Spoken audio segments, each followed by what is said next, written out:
Oi, gente! Hoje a gente vai falar sobre os medidores elétricos. E só pelo nome vocês já podem imaginar que eles medem. Então, só pra gente lembrar, o que significa medir? Vocês lembram lá da aula de grandezas físicas e unidades de medida? Grandezas físicas era tudo aquilo que podia ser medido. E o que é medir? Medir, basicamente, é a gente comparar com algum padrão. Então, lembra que o metro, a gente tinha uma definição e todo 1 metro ia ser comparado com aquele 1 metro. Então, aqui vai seguir o mesmo raciocínio. E para isso, a gente vai ter alguns aparelhos. Então, do mesmo jeito que 1 metro ou centímetro a gente mede com uma régua, se a gente quer medir corrente elétrica, que vai ser medida em ampere, a gente vai usar um amperímetro, olha só.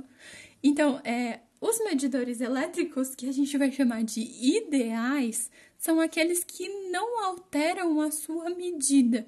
Porque se eles tiverem algum tipo de interação ali, então, por exemplo, se eu quero medir a corrente, mas eu coloco um elemento no circuito que vai receber uma parte da corrente, e daí aquela corrente que eu queria medir já não vai ser mais a que eu estou medindo, porque uma parte talvez ele esteja, diríamos que, atrapalhando. Então, um medidor elétrico ideal é aquele que não provoca alteração. Eu vou medir de fato aquilo que está acontecendo. A gente sabe que isso de ideal é bem teórico, né? Na prática, as coisas não funcionam tão simples assim. Mas nos nossos exercícios, eles funcionam e são bons modelos para a gente entender o que acontece na prática. Então, vamos considerar assim. Então, o que é importante?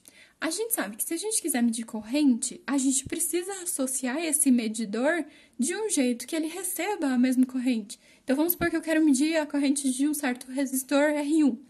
Não adianta nada eu colocar ele em paralelo com aquele R1, porque corrente igual existe quando eles estão em série.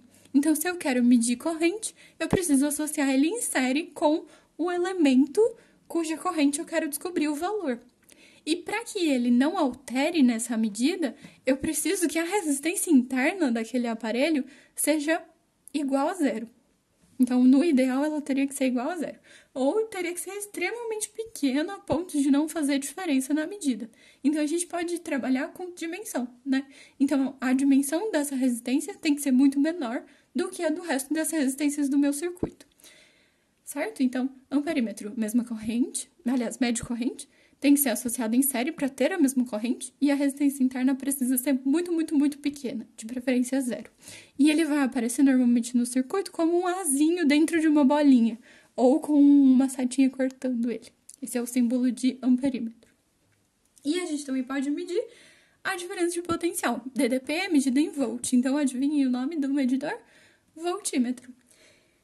Por outro lado, a gente sabe que a DDP é igual quando está associado em paralelo. Então, o voltímetro deve ser associado em paralelo com aquele pedaço de circuito cuja DDP eu quero descobrir, ou aquele resistor cuja DDP eu quero descobrir.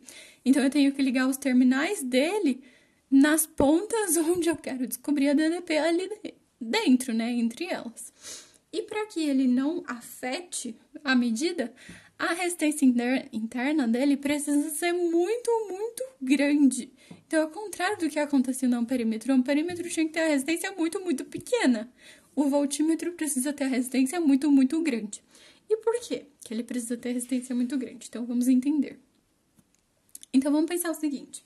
Imagina que a gente tem aqui um circuito. E aí, aqui no ponto A, ele é um nó. Então, o circuito vai se dividir em duas partes. Só que a hora que ele se divide em duas partes, existe em um dos ramos uma lâmpada, um resistor qualquer, e no outro ramo eu não tenho nada, eu não tenho resistência nenhuma. Então, o que vai acontecer? A gente pode imaginar o seguinte, a corrente quer passar por onde é mais fácil, né? Então, por onde é mais fácil, ela passa. Por cima, tem resistência. Por baixo não tem nada, não tem resistência nenhuma. Então, o que a corrente faz? Passa toda por baixo.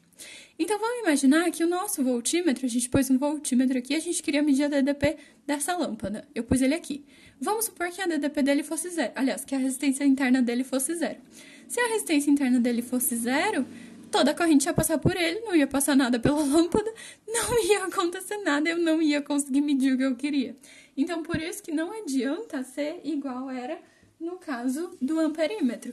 No caso do voltímetro, a nossa resistência precisa ser extremamente alta, porque aí a corrente vai passar toda lá por cima e não aqui pelo voltímetro. E daí sim dá para medir a DDP de fato. Para quem não sabe, isso daqui significa infinito, tá bom? Então a gente fala que a resistência interna tem que tender para o infinito. Então ela tem que ser muito alta, certo? Então agora a gente entende o que significa curto-circuito. Então, basicamente, essa lâmpada aqui em cima está em curto-circuito. Isso acontece quando existe entre dois pontos de um circuito, no caso entre A e B, existe uma opção de caminho, né? Existe um condutor que não tem a resistência elétrica. Se não tem resistência elétrica entre A e B, a DDP, a diferença de potencial entre o ponto A e o ponto B, é zero. E se a gente tem dois pontos em um circuito com a mesma DDP, ou seja, a diferença, aliás, quando a DDP entre eles é zero, isso significa que eles têm o mesmo potencial elétrico. Então, a gente pode desenhar um outro circuito em que esses dois pontos sejam a mesma coisa. Então, se a gente desenha um outro circuito em que o ponto A e o ponto B são o mesmo, isso significa que essa lâmpada aqui em cima nem existe.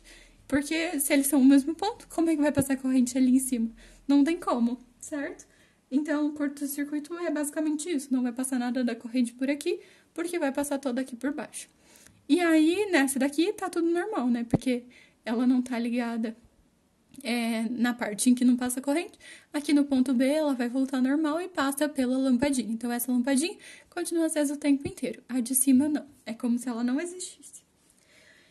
E a última coisa interessante que eu queria falar pra vocês é sobre fusíveis. Então, fusíveis aparecem no nosso circuito como... parece uma ondinha, né? E é interessante porque ele é feito, geralmente, de um material que tenha a temperatura de fusão mais baixa. O que isso significa? Ele derrete muito fácil. Então, para que serve? Vamos imaginar o seguinte. Se a gente tem alguma coisa que aconteceu curto-circuito, então a corrente que passa aqui embaixo, vamos imaginar que antes ela era dividida entre os dois. Aí, por alguma razão, ela vai passar só pelo de baixo. Imaginando que tivesse resistência aqui, né? Então, por alguma razão, a corrente ficou muito alta. E corrente muito alta tem como consequência mais efeito Joule. Então, vai dissipar mais calor, vai aquecer mais. E se aquece muito e tem um certo fusível ali, ele derrete. E aí, se ele derrete, abre o circuito e para de passar corrente em tudo. Então, ele tem que ser associado em série, porque se ele derreter, a gente quer que pare de passar corrente.